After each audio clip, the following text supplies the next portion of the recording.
manusia lain. Dia tanya hewan kurbannya ke Mas Haji, diserahkannya ke panitia, dipesannya iko hewan kurban ambo, kakinya, kepalanya, dagingnya, kulitnya untuk ambo. Kalau ada orang bantu iko jawanya, bawa kambing jawi ko ke rumah, potong surang, makan surang, mati surang. Sebab kurban iko adalah bagian dari sedekah, berbagi kepada orang lain. Jadi sebenarnya tidak boleh awak makan daging hewan kurban awak. Sepertiga untuk awak di rumah, sulusun li ahli baitihi, sepertiga untuk orang di rumah, sepertiga untuk jiran tetangga, sepertiga untuk fakir miskin. Jadi kalau selamu iko datang panitia kurban magiah, iko cek kurban untuk ibu sebagai peserta, iko cek kurban untuk ibu sebagai anggota masyarakat, tarimo saja, sebab itu masih bagian dari jatah awak alun sampai seperti itu. Tapi kalau awak tidak mau, lagi ke orang lain. Yang sampai kok banyak orang ketika raya kurban niko, sampai kulkas itu tidak bisa ditutup. Dipasok tutup akan luar kaki jawi. Apa kan? Apa kok? La yu'minu ahadukum, kamu belum beriman hatta yuhibba li akhih, sampai kau sayang kepada saudaramu ma yuhibbu li nafsih, sama seperti sayang pada diri sendiri. Nan saelok-elok nyobana awak menyembelih surang, ambil golok surang. Ambo dulu tidak berani menyembelih kau, sampai akhirnya ambo berkenalan dengan Juleha. Juleha tuh, tahu ibu Juleha? Juru sembelih halal. Datang ke Pekanbaru, dia akhirnya golok C23 hadiah untuk Ustaz Somad. Kami akan membuat pelatihan. Tolong buatkan endorse-nya Bu ya. Assalamualaikum warahmatullahi wabarakatuh. Saudara dimanapun berada, apakah kita sudah benar menyembelih hewan kurban? Kalau belum pandai, tersiksa binatang, maka zalim pada hewan hamba Allah. Mari ikuti program bersama Juleha, juru sembelih halal. Hubungi nomor kontak berikut ini. Begitulah selesai, diminta orang tuh memotong. Ditulak awak malu. Tapak seolah awak memotong. Sebenarnya ambo orangnya, ambo memang kalau tausiah suara ambo kare, tapi hati ambo pun lembut. Ambo tidak sampai hati memotong jawi yo kambing ambo. Tapi kalau lah dirandang, tidak lo sampai hati meninggalkannya. Maka ambo potong. Videonya bisa dicari di YouTube. Coba awak cari yo. Cara mencari video di YouTube tuh mudah saja. Tulis saja UAS di pangkalnya, www.youtube.com. Lah, sesudah terbuka YouTube, tulis di situ UAS sembelih. Nah, mereka nampak itu gambar orang ingin menyembelih UAS. Nah, itunya UAS sembelih. Nah, nampak Ustaz Somad sedang menyembelih. Lah ditonton 136.000 orang. Ah, itu. Ambo sebenarnya ingin lagi tahu saja. Bismillah, Allahu Akbar, Allahumma minka walaka. Kalau awak ingin menyembelihkan punya orang, awak sambut namanya Allahumma minka walaka wa taqabbal min fulan bin fulan. Kau sapi 7 orang, min fulan bin fulan, min fulan bin fulan, min fulan bin fulan. Selesai acara pemotongan, pulang ibu-ibu ke rumah menangis mengadu ke lakinya. Ibu nangis manga, pemotongan tadi tidak disawikan titel lengkap. Ngencik lain menangis jo, mangga menangis. Papa teganya, ini kan uang kita bersama. Kenapa tiap tahun cuma nama papa? Mama gimana? Ilaha illallah. Kalau sudah bapak, itu artinya ibu anak sudah masuk. Tapi yang seafdal-afdalnya bapak, ibu, anak, cucu, bagus. 1 ekor sapi 7 orang. Bapak, istri, anak, menantu, cucu, cele, bini cele. Ambo sebenarnya memancing saja. Pas ambo sabi, naniko tersenyum. Naniko, jangan sakiti hatimu. Sentuhlah dia tepat di hatinya, dia akan jadi milikmu untuk selamanya. Bapak Ibu yang dimuliakan Allah Subhanahu wa taala, setelah disembelih lalu kemudian dibagi-bagi dagingnya, bagaimana dengan tetangga awak nan indah Islam? Ustaz Somad, ada di komplek kami kok indah Islam, ditanyakan kepada Syekh Atiyah Saqar dari Al-Azhar, ulama besar, mufti Al-Azhar, namanya Syekh Atiyah Saqar. Bolehkah kami membagi kurban kepada orang nanda Islam? Kecek Syekh Atiyah Saqar, boleh. Mana dalilnya? Datang sahabat Nabi namanya Asma. Siapa namanya? Asma, pakai alif panjang. Kalau tidak pakai alif, Asma Sasa Ango. Ummi qadimat, amak ambo tibo dari Makkah. Wa hiya raghimatun, inyo ingin basuo nyombo, tapi inyo tidak Islam. Apa asiluha? Boleh ambo menyambung silaturahim jo amak ambo? Kecek Nabi siliha, silakan sambung silaturahim. Apa utiha? Boleh ambo membagi hadiah untuk amak ambo? Kecek Nabi iktiha, berikan inyo hadiah. Itulah dalil boleh memberikan hewan kurban kepada orang tak Islam dengan syarat hewan kurban sunnat, bukan kurban apa beda kurban sunat dengan kurban wajib? Kurban wajib adalah kurban nazar. Ambo benazar kalau anak ambo lulus PNS tahun ini kok ambo berkurban ya Allah, tapi kalau yang tidak lulus sampai mati ambo tidak akan berkurban. Orang-orang nan bakhil itu cara inyo supaya beramal adalah dengan nazar. Tapi secara umum nazar ikut tetap boleh. Orang yang bernazar maka kurbannya itu menjadi wajib. Kurban wajib maka diserahkan sadonyo ke fakir miskin nan Islam. Nan sunat boleh dibagi. Tapi kalau ada orang Islam inyo sholat ke masjid, orangnya rajin pengajian, gotong royong memberasikan masjid, tiba-tiba inyo nak mendape, indak mendape kurban. Ada orang lain yang tak sembahyang dape. Mana sikap keadilan kita? Iko ambo jalehkan supaya awak jangan dituduh orang Islam itu agama memusuhi non muslim. Wala ana abidum ma'abadtum wala antum abiduna ma'abud lakum dinukum. Lalu kemudian pada hari itu malamnya dari mulai maghrib tenggelam matahari awak pun bertakbir Allahu Akbar Allahu Akbar Allahu Akbar La ilaha illallah Wallahu Akbar Allahu Akbar walillahil hamd. Masjid ramai sampai jam 12 malam kurang takbir. Awak masuk ke masjid tidak ada orang, rupanya flash disk. Maka anak-anak muda kau dilatih untuk bertakbir. Ambo caliak banyak gini nan bertakbir kau CD, nan bertakbir bukan CD orang, CD ya tuh. VCD. Tidak ada oleh orang bertakbir. Maka anak-anak eko dilatih bertakbir. La ilaha illallah wa'adah sadaqa wa'adah wa nasara abdah wa a'azza jundahu wa hazamal ahzab wa'adah. Banyak orang salah paham, dianggapnya takbir itu di masjid saja.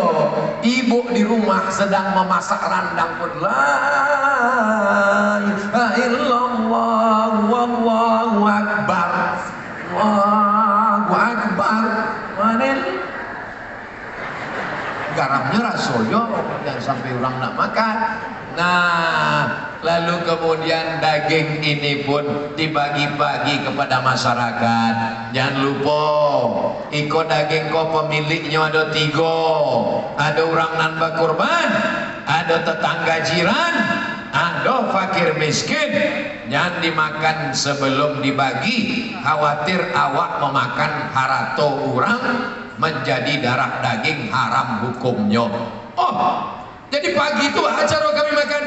Kami kalau makan ketupat tak lalu memotong kurban. Itulah perlunya awak akan ada izin. Bapak pemilik sapi nomor 1, Bapak Dr. Randus Pulan, Bapak Insinyur Pulan, Bapak Kompol Pulan, Buya Pulan, Bapak Pulan LC. Pak, iko sapi nampak tamu ko punya bapak-bapak kan? Yo, jatah bapak di situ ada 20 kilo sebab kambing sapi jawinya iko 60 kilo dagingnya barasih. Jadi sepertiganya 20. Yo, boleh kami minta 5 kilo untuk panitia pagi itu halal kan? Aduh cik dan ragu-ragu, agak berat. Diambil golok tu. Boleh pak? Diambil. Jangan sampai awak makan haram. Diambil daging iko, diambil kaki iko, diambil hati iko, digulai, disop, dimakan. Allahumma barik lana fima razaqtana wa qina azabannar. Yummy. Iko daging punya siapa? Punya siapa nan makan kok? Lillahi ma fis samawati wa ma fil ard. Yang di langit yang di bumi milik Allah. Enggak begitu, ada aturannya supaya panitia jangan semaunya saja. Karena hukum aslinya kurban iko tidak pakai orang ketiga. Zaman dulu orang ambil kambing, pulang sholat, potong, bakar, makan, bagi. Tapi kini awak tidak sanggup, awak serahkan ke panitia. Panitia adalah saudara kita yang menolong kita. Tapi jangan sampai panitia lebih berkuasa daripada orang yang berkurban. Jaleh. Ceramah Ustaz Abdul Somad insya Allah jaleh. Kalau ada assalamualaikum orang namanya tidak jaleh, 2. Yang pertama talingonya pakai. Yang kedua paketnya tidak ada. Lalu kemudian hari kasabaleh, 2 baleh, 3 baleh. 3 hari ayyamut tasyrik, 3 hari iko masih disebut hari nahar, masih memotong. Jadi tanggal 10 tidak ada pitiawa, tanggal sebaleh. Tanggal sebaleh tidak ada, tanggal 2 baleh. Tanggal 2 baleh tidak ada, tanggal 3 baleh. Sebelum tenggelam matahari. Mudah-mudahan awak sadonyo diagih Allah ke lapangan rezeki. Amin. Kambiang, ampun tak tahu di Padang Panjang Barat. Sampai harinan lalu ambo dapet WA Ustaz Somad, kambiang dan Ustaz pesan itu adalah ado bara cieknya pak 3,5 juta. 3,5 juta untuk ambo ciek, untuk almarhumah amak ambo ciek. Bolehkah awak berkurban untuk orang meninggal dunia? Boleh. Mana dalilnya? Waktu Nabi menyembelih, Allahumma hadam an Muhammad wa ali Muhammad. Ini ku sembelih untuk Muhammad dan untuk keluarga Muhammad. Padahal waktu itu Khadijah sudah meninggal dunia. Kambing yang kedua, Allahumma hadha an Muhammad wa ummati Muhammad. Ini ku sembelih untuk Muhammad dan untuk umat Muhammad sallallahu alaihi wasallam. Padahal umatnya lah ada meninggal dunia. Itu diantara dalil mazhab Hambali mengatakan bahwa kurban boleh untuk orang meninggal dunia.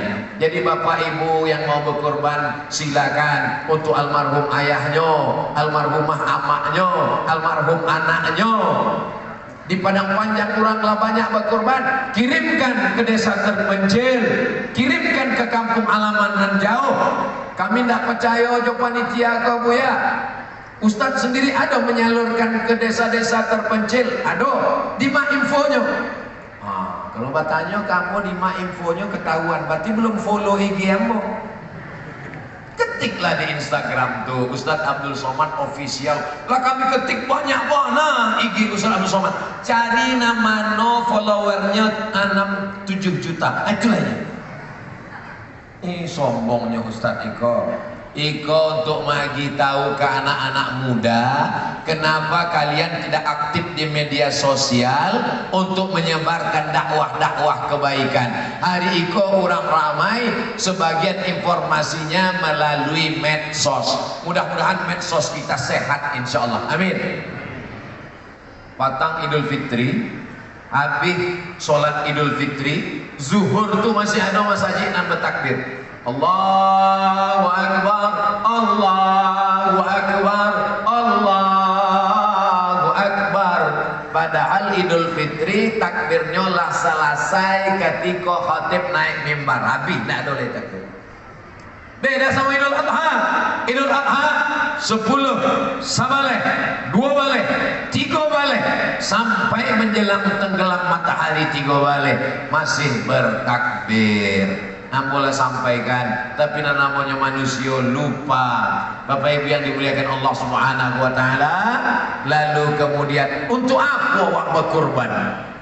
Wa innaha la ta'ti yaumal qiyamah. Hewan kurban itu nanti akan datang pada hari kiamat. Biquruniha dengan tanduknya, wa as'ariha dengan bulunya, wa aslafiha dengan kukunya.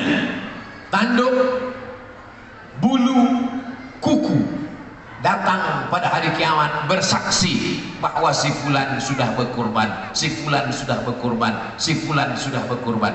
Mangga ndak disabui dagingnya, mangga ndak disabui tulangnya, mangga ndak disabui hatinya, karena nanti goko sampah, tanduk, kuku, bulu. Ambo samui duit ambo alon ada orang main bawa boh. Ustaz Somad beko datang ke rumah yo. Apa acaranya? Makan gulai kuku jo bulu. Apa maknanya? Sedangkan sampahnya bersaksi, apalagi dagingnya nanti dimakan fakir miskin, yatim dan duafa. Ambo tidak bisa makan daging kambing Ustaz. Akhirnya sadonya ke fakir miskin. Hatinya saja seketek kunyah-kunyahkan litabaruk untuk mengambil barokah. Bawakan ke fakir miskin, anak yatim dan duafa, maka ini panjang rahmatnya. Lalu kemudian bagaimana dengan kami yang alun akikah? Aku banyak dipermasalahkan orang ini. Bapak nak kurban tahun ini? Ambu alun akikah. Ibu nak berkurban? Ambu alun akikah. Itu tarilah jawabannya tiap tahun kalau ditanya orang nak, anak berkurban. Padahal kurban dan akikah tak ada kait mengait. Akikah itu tanggung jawab gaya ambo, tanggung jawab ayah ambo ke ambo, itu akikah. Sedangkan kurban tanggung jawab diri ambo ke diri ambo. Kalau akikah tanggung jawab orang lain, ayah ambo ke ambo. Jadi kalau kini ambo ada piti, dulu ambo alun diakikahkan, maka ambo berkurban, tidak ada hubung kait. Tapi bagi orang yang alun akikah, ingin akikah, menurut mazhab Syafi'i, Imam Nawawi dalam kitab Al-Majmu' Syarah Muhazzab 7 hari. Lahir 7 hari. Tidak ada piti sampai balik hari. Tidak ada sampai balik 21. 21 tidak juara. Tidak usah caliak kalender lain. 2 bulan, 3 bulan, setahun, 2 tahun. Umur ambo sampai 10 tahun buya, ambo alun akikah. Bapak ibu yang lah umur sampai 50 tahun, silakan pulang dari Siko Bali kambing, potong akikah. Tapi untuk akikah saja, jangan minta ayun pakai marhaban. Hanya dipotongkan akikah saja, tidak perlu potong rambut, minta azankan kata lingo sebelah kanan. Akikah tidak jadi masalah. Nanti setelah akikah dia berkurban. Ini meringankan beban orang tua. Walaupun sebenarnya akikah tidak ada hukum wajib, sepakat sampai mazhab. Paling tua Hanafi, nomor 2 Maliki, nomor 3 Syafi'i, nomor 4 Hambali, bahwa berakikah hukumnya sunnah muakkad. Tentang kurban, adonan mewajibkan kurban. Mazhab apa yang mewajibkan kurban? Mazhab Hanafi. Dalilnya 2. Nampak tamu man wajada sa'atan, siapa nan rasakinya luas, walam yudhahi, nya tidak mau berkurban, falyatazil masjidana, maka jauhi, tinggalkan tempat solat kami. Menurut kaidah usul fikih, Kalau kurban itu, ibadah itu ada ancaman tarhib, berarti lil wujub, maknanya wajib. Itulah maka mazhab Hanafi wajib. India, Pakistan, Bangladesh, Turki, sebagian Mesir, itu mazhab mereka Hanafi, maka mereka wajib. Walaupun mereka mahasiswa. Waktu dulu di Mesir mahasiswa yang dari India, Pakistan tuh mereka menabung beasiswa, pas hari raya Idul Adha mereka balik kambing, mereka pun berkurban. Pas ditanya, "Enggak berkurban?" Mazhab Hanafi. Untung awak mazhab Syafi'i. Bapak Ibu yang dimuliakan Allah Subhanahu wa taala, iko perbedaan mazhab bukan membuat awak bacakak, berkelahi, bertengkar, tapi justru sebagiannya adalah meringankan. Tapi jangan tidak konsisten. Banyak kadang orang ini mengambil mazhab yang enak-enaknya saja. Menikahnya tidak ingin tercatat di Pak Kewa, tidak pakai wali, dipakainya mazhab Hanafi. Sebab dalam mazhab Hanafi menikah tak pakai wali. Lalu kemudian ketika berkurban tidak mau pakai mazhab Hanafi. Pasti tanya, "Wah, patang nikah pakai mazhab Hanafi?" "Yo, Hanafi." "Kini berkurban?" "Ambo pakai mazhab Syafi'i, Sunan Muakkad." Iko namanya tatabbu' rukhas, hanya mengambil enak-enaknya saja. Kita beramal ini diperintahkan, wa ma umiru illa liya'budullah. Mereka diperintahkan menyembah, beribadah kepada Allah mukhlisin, ikhlas karena Allah Subhanahu wa taala. Siapa yang belum berkurban tahun lalu, masih ada beberapa hari lagi, mudah-mudahan Allah lapangkan rezekinya, segera mendaftar ke masjid masing-masing insyaallah. Amin. Bagi yang sudah berkurban tahun lalu, ada orang menyebut, "Buya, kurban niko saumo duit sekali cukup." Yo, itu namanya mazhab al-bakhil. Mazhab orang bakhil, orang pelit, orang kikir. 3,5 juta cek kambing diminta Allah Subhanahu wa taala. Nabi Muhammad itu kurbannya baah. Diambilnya pisau, disembelihnya unta 63 ekornya surang waktu haji wada tahun 10 Hijrah. Nabi meninggal tahun 9 bulan Muharram, Safar, Rabiul Awal. Inya berkurban tahun 10 Haji Wada, hari Jumat, Haji Akbar. Nyo sembelih di Mina 63 ekor. Nyo lagi pisau ke Sayyidina Ali. "Ali, tolong potongkan sisanya." Dipotong dek Sayyidina Ali 37 ekor. 63 tambah 37 berapa? 100 ekor onta kurban Nabi Muhammad sallallahu alaihi wasallam. Kalau cie 50 juta kali 100 ekor, berapakah kurban Nabi Muhammad sallallahu alaihi wasallam? Hati-hati adik-adik mahasiswa, siswa-siswi itu masuk UAS, ujian akhir semester. 100 ekor onta kurban Nabi Muhammad sallallahu alaihi wasallam. Jadi kalau ada orang namanya Nabi Muhammad itu orangnya miskin. Yang miskin bukan Nabi Muhammad. Nabi Muhammad berkorban 100 ekor onta.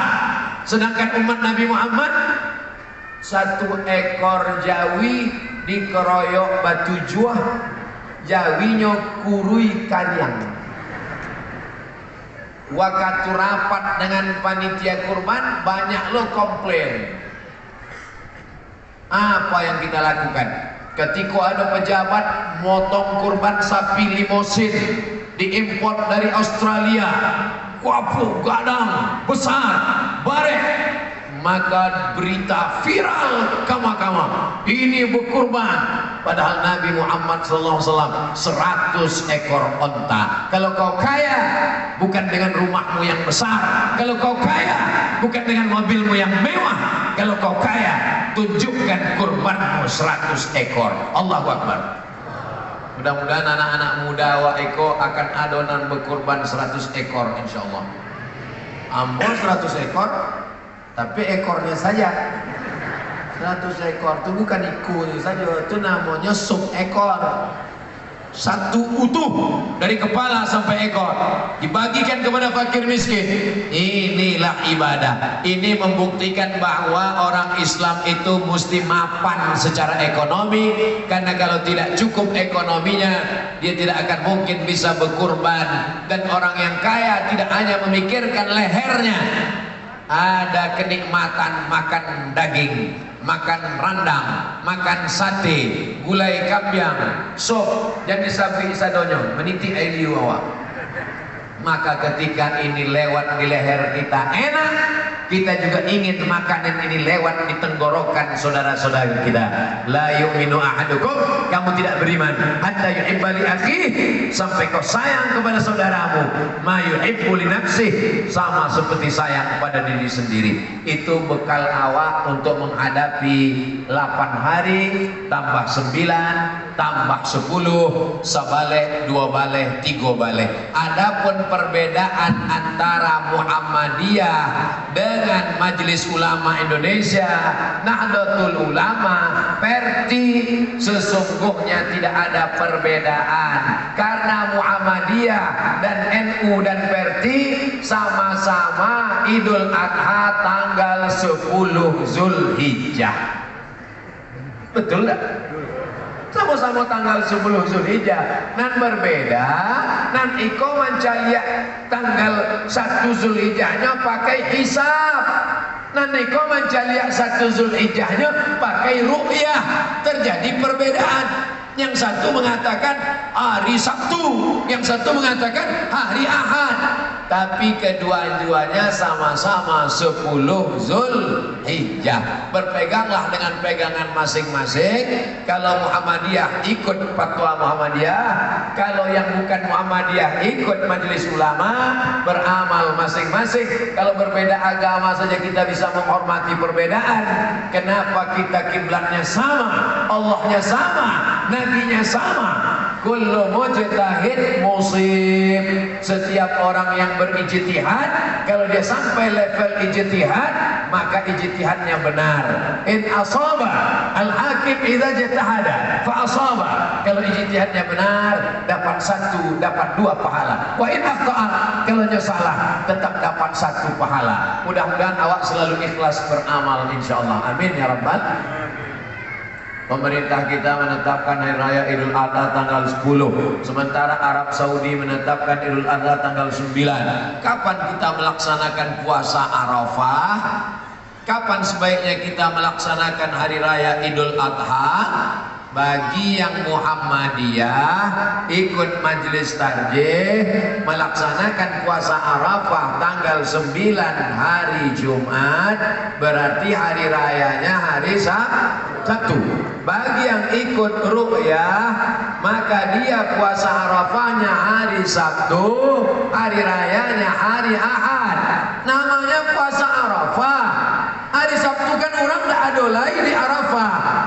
Kenapa orang wukuf? Karena mencari tanggal 9. Kenapa tanggal 9? Karena diikut tanggal 1. Kenapa dapat tanggal 1? Karena tanggal 1 ditetapkan berdasarkan hisab atau ru'yah atau matalik berbeda antara Padang Panjang dengan Saudi Arabia. Setiap daerah ada matlaknya masing-masing. Apakah ini pernah terjadi zaman Nabi? Yo, ada orang namanya Quraib. Quraib membawa sure ke negeri Syam. Sesudahnya pulang dari negeri Syam, bersuah dengan Ibnu Abbas. Ibnu Abbas bertanya, Quraib, yo, puasa di negeri Syam mulai hari apa? Kami mencari hilalnya malam Jumat.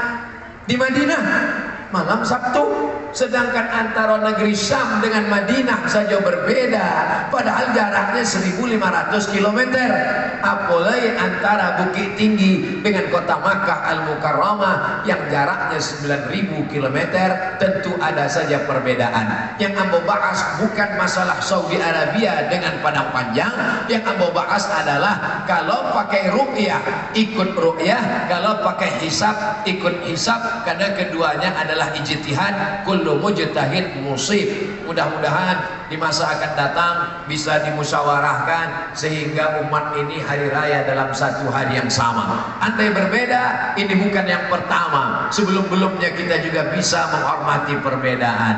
Bapak Ibu yang dimuliakan Allah Subhanahu wa taala, tadi ambo mulai jam sabaleh, kinilah jam 2 baleh lewat 5, ikolah keluar dari kode etik 600 ml 60 menit bersama. Mudah-mudahan aponan awak kaji siang iko menjadi bekal basamu, menjadi amal soleh, makin semangat mencari rezeki untuk beribadah kurban. Fasalli li rabbika wanhar, sholat hari raya dan berkurbanlah. Terima kasih atas segala perhatian, mohon maaf atas segala kesilapan dan kekhilafan. Aku qouli hadza astaghfirullah li wa lakum. Menangkap puyuh di Bukit Selasih. Thank you dan terima kasih. Assalamualaikum warahmatullahi wabarakatuh.